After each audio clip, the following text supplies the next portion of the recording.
news સાથે હું મનીષા વિગતવાર સમાચારની શરૂઆતમાં વાત કરીએ એક સમાચાર મળી રહ્યા છે તેમની નજર કરીશું પોરબંદરથી આ સમાચાર છે ધનસુખ ભંડેરીનો ઘેરાવ કર્યો હોવાના સમાચાર મળી રહ્યા છે કોંગ્રેસ કાર્યકરો દ્વારા ધનસુખ ભંડેરીનો ઘેરાવ કર્યા હોવાના સમાચાર પોરબંદરથી પ્રાપ્ત થઈ રહ્યા છે ધનસુખ ભંડેરી પાસે જાહેરમાં કોંગ્રેસના કાર્યકરોએ માફી મંગાવી છે ગઈકાલે ધનસુખ ભંડેરીએ ટિપ્પણી કરી હતી અને જેના કારણે કોંગ્રેસમાં રોષ ફાટી નીકળ્યો છે સોનિયા ગાંધી સામે ધનસુખ ભંડેરી દ્વારા ટિપ્પણી કરવામાં આવી હતી ગઈકાલની આ વાતને લઈ સતત કોંગ્રેસમાં વિરોધ જોવા મળી રહ્યો છે ઠેર ઠેર વિરોધ પ્રદર્શન પણ થઈ રહ્યા છે તો બીજી તરફ સમાચાર છે પોરબંદરમાં ધનસુખ ભંડેરીનો કોંગ્રેસના કાર્યકરો દ્વારા ઘેરાવ કરવામાં આવ્યો છે આ અંગે વધુ માહિતી સાથે અમારા સંવાદદાતા અજય શિલુ અમારી સાથે ફોન લાઈન પર જોડાયા છે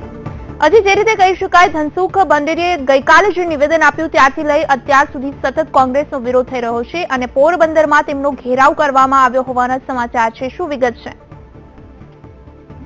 જી ચોક્કસ આપને જણાવ્યું કે જે રીતે ગઈકાલે ધનસુખ ભંડેરી જે ગુજરાત મ્યુનિસિપલ ફાઇનાન્સ બોર્ડના છે તેમના દ્વારા કોંગ્રેસ અધ્યક્ષ સોનિયા ગાંધી રાહુલ ગાંધી અને પ્રિયંકા ગાંધી સહિતના નેતાઓ વિરુદ્ધ એક ટિપ્પણી કરી હતી જેને લઈને કોંગ્રેસ દ્વારા તેમનો વિરોધ કરવામાં આવી રહ્યો છે ત્યારે ધનસુખ ભંડેરી આજે પોરબંદરમાં એક જાહેર કાર્યક્રમમાં હાજરી આપવા આવ્યા હતા અને આ દરમિયાન તેઓ આજે પોરબંદરમાં આવ્યા ત્યારે કોંગ્રેસના કાર્યકર્તાઓ દ્વારા તેમનો વિરોધ કરી અને કાળા વાવટા દેખાડવામાં આવ્યા હતા અને ત્યારબાદ ધનસુખ ભંડેરીએ આ જે ટિપ્પણી છે તેને લઈને કોંગ્રેસના કાર્યકર્તાઓ સામે જાહેરમાં માફી માંગી હતી અને તેમનાથી આ જે શબ્દો બોલાયા હતા તે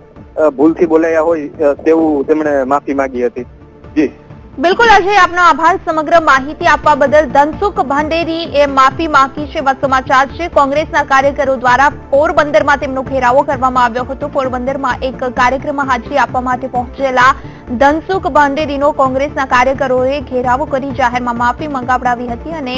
ગઈકાલે ધનસુખ ભંડેરીએ જે નિવેદન આપ્યું તે અંગે તેમને માફી પણ માંગી હોવાના સમાચાર મળી રહ્યા છે